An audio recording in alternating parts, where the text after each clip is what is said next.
Okay, hey, welcome to an episode of On the Wrist from Off the Cuff. I have a really cool follow-up for you guys from the brand Titoni. They're a family-owned, Swiss-made independent brand since 1919. And at the heart of Titoni's philosophy stands a credo to produce Swiss-made mechanical watches of the highest quality at affordable prices. In terms of type of watch, this is a dive watch, some key characteristics and design which you're looking for a diver. Of course, you want to find water resistance typically found through some type of screw-down crown. You're going to want something that's tough, legible with a dive time bezel, and a diver's extension is always nice if on bracelet. This is their Seascoper 300 in the blue on blue colorway, and it was originally released over 3 years ago. It's a mid-range variation to their flagship Seascoper 600 diver, just a bit slimmer with only half the water resistance at 300 meters and minus the in-house movement, but still retaining chronometer accuracy while also featuring all of the fully loaded benefits of its bigger brother for like $710 less. Also, it is highly configurable with over 25 variations, or at least 25, I should say, variations. These go for $2,020 in 2026. This sample was kindly provided by the brand for the purpose of this review, but no brand ever has any editorial input on the review, and all of the thoughts and feedback are always my own. With all that out of the way, some of you are probably wondering why revisit this piece, and I think it is criminally underrated and underappreciated, especially when you think about one of the biggest releases of the year, which was the Longines Hydroconquest, the latest generation update, which brings the price up to about $2,200. But it isn't a chronometer, and it also trades down its beat rate to a 3.5 hertz tick versus the 4 hertz sweep. So 25,200 vibrations per hour versus this having the more traditional 28,800 vibrations per hour in terms of that beat rate. Now, of course, it's going to have the shorter 41-hour power reserve versus the 72-hour power reserve of the Longines, but depending on how much you wear your watch, it may or may not really be an incentive for you. So with all that said, let's go ahead, zoom the camera out, get this piece in hand, and take a closer look. Okay, now, of course, quite comparable to the Longines Hydroconquest of 2026 with the 42mm variation.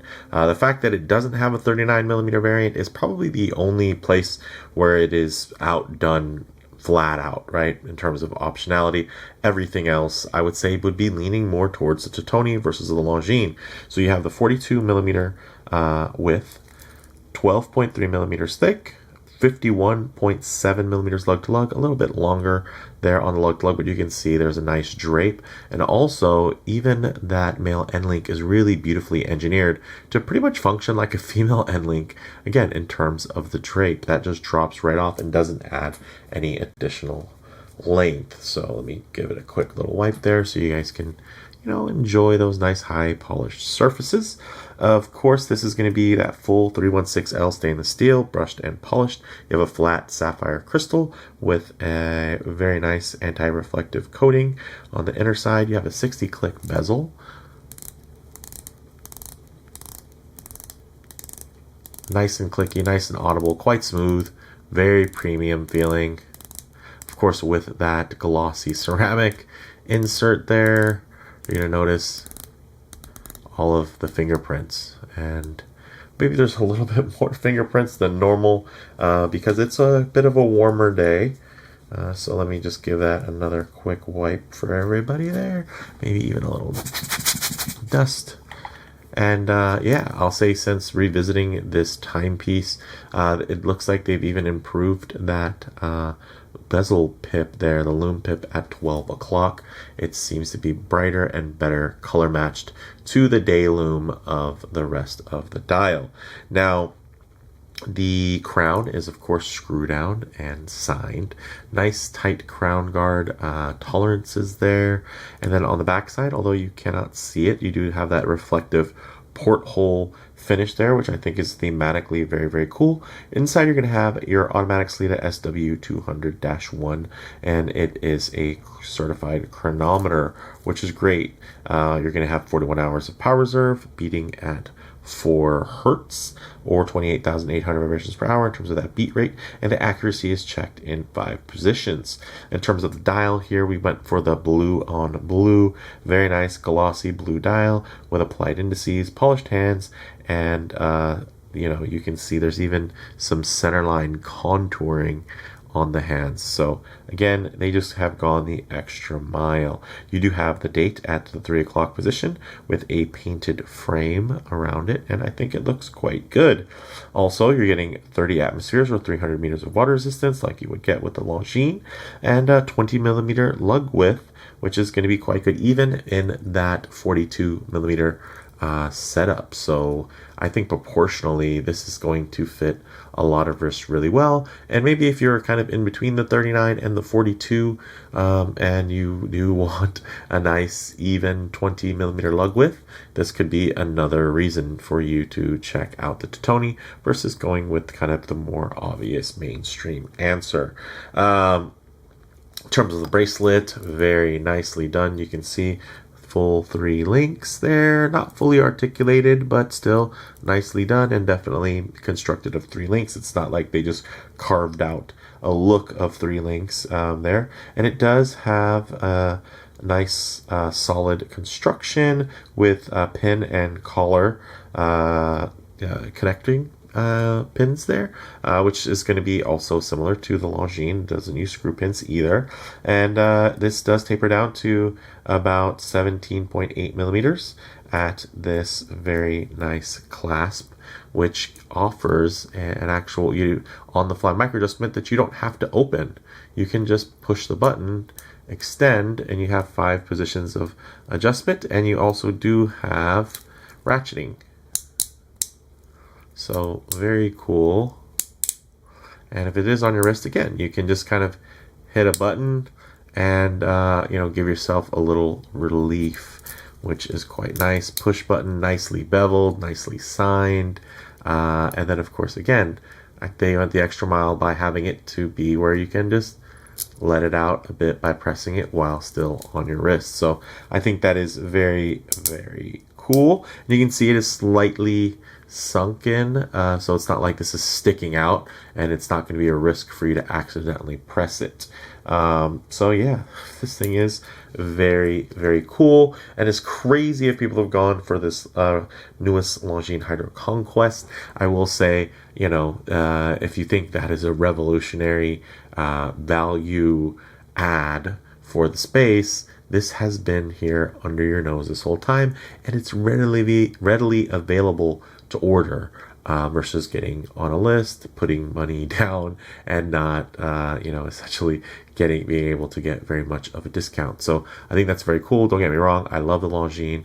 I'm gonna do my best to be able to compare them side by side, because I know some folks like to just typically, some people really enjoy being part of the kind of that counterculture and saying, hey, well, there's what everybody loves, and then here's a really great alternative that less people know about, and that's something that makes it very, very special. So for those of you that kind of shop within that vein and get a lot of satisfaction from kind of having the offbeat brand, this is definitely something where you have a great history, outstanding craftsmanship, ingenuity, engineering. It all just comes together really, really well. So with that said, let's actually get it on the wrist and see how it wears. Okay, as you can see on my 7.5-inch wrist or 19 centimeter in circumference wrist, it's a nice full-size wear at 42 millimeters.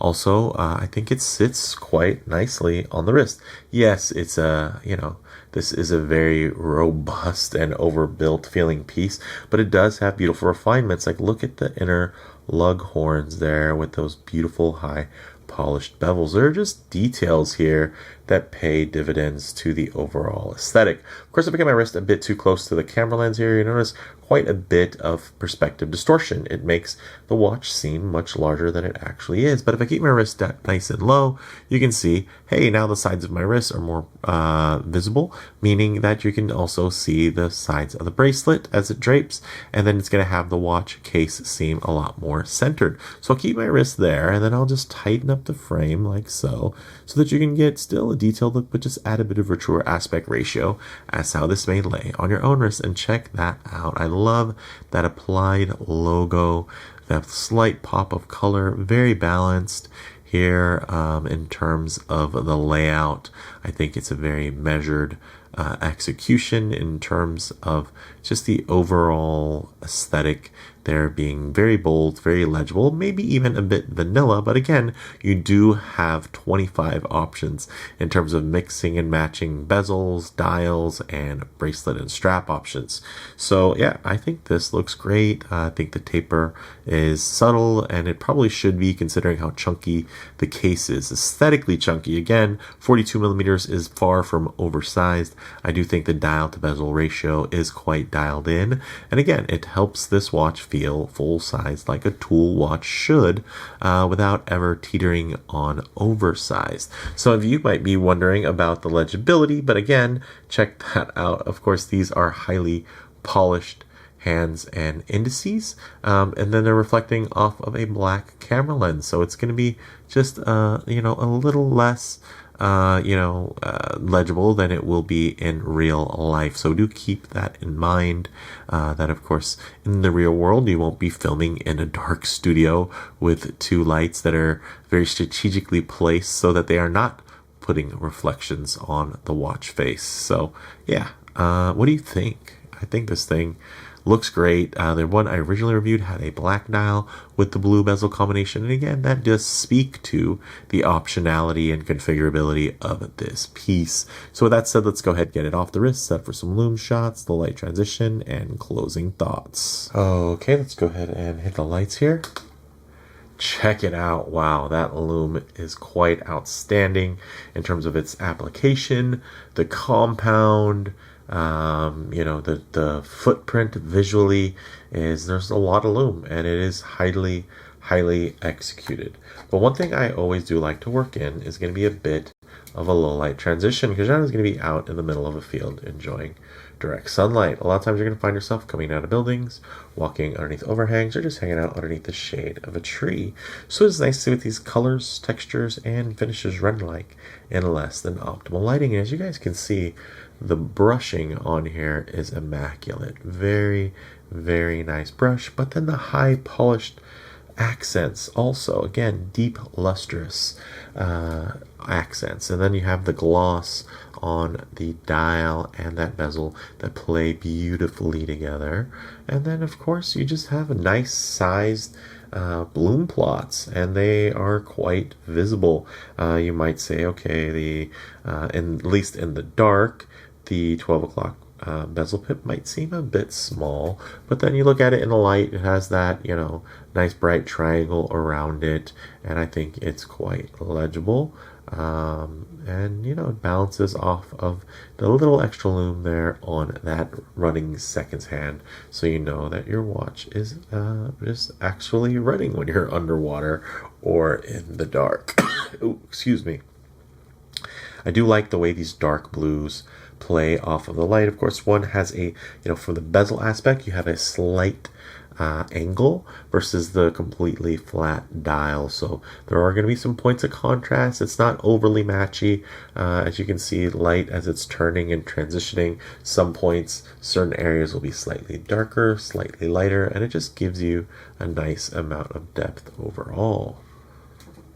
Okay, so we'll get the lights back on here and get into some closing thoughts. All right, guys, on the wrist, this wears really well. It has that high quality heft to it, though it is, tough and chunky, it's still nicely refined at the same time, so I can appreciate that. In terms of model variants, again guys, like I mentioned before, 25 variations, so do check the site links for options and availability. In terms of comparable models, this is a great comparable to the Longines Hydroconquest, released here in 2026, just slightly before Watches and Wonders, which does retail for $2,200, but isn't a chronometer, and again, trades down its beat rate to 3.5 Hertz, which is nothing to be embarrassed about, considering Pretty much all Omegas also run at 3.5 hertz and not a full 4 hertz sweep. So 25,200 vibrations per hour. And it basically leverages that in exchange for a 72-hour power reserve. So, for you guys, bottom line, although not super known in North America, Titoni have been making excellent strides these past few years, making their products more and more competitive and desirable. And they really did beat Longines to the punch, because if you look at the more expensive version, their in-house flagship Seascoper 600 diver, it still has the numerals, and this was like they took the numerals out, they put a non proprietary movement inside for easy serviceability and a great amount of reliability, and the fact that it is COSC certified. So they cleaned up the dial, they tightened up the dimensions, and there you have it. So which came for, I understand this did come first, but it was obviously clearly inspired by the Longines Hydroconquest, or maybe even the watches that inspired the Hydroconquest itself.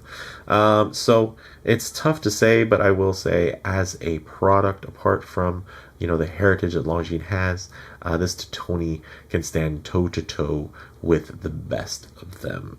It's even though it is not a cheap watch at $2,020, it definitely can stand up to watches twice the cost. So with that said, let me know what you all think down in the comments below. If you like the video, please hit like, and if you're new, please subscribe for more content just like this. Thanks, guys.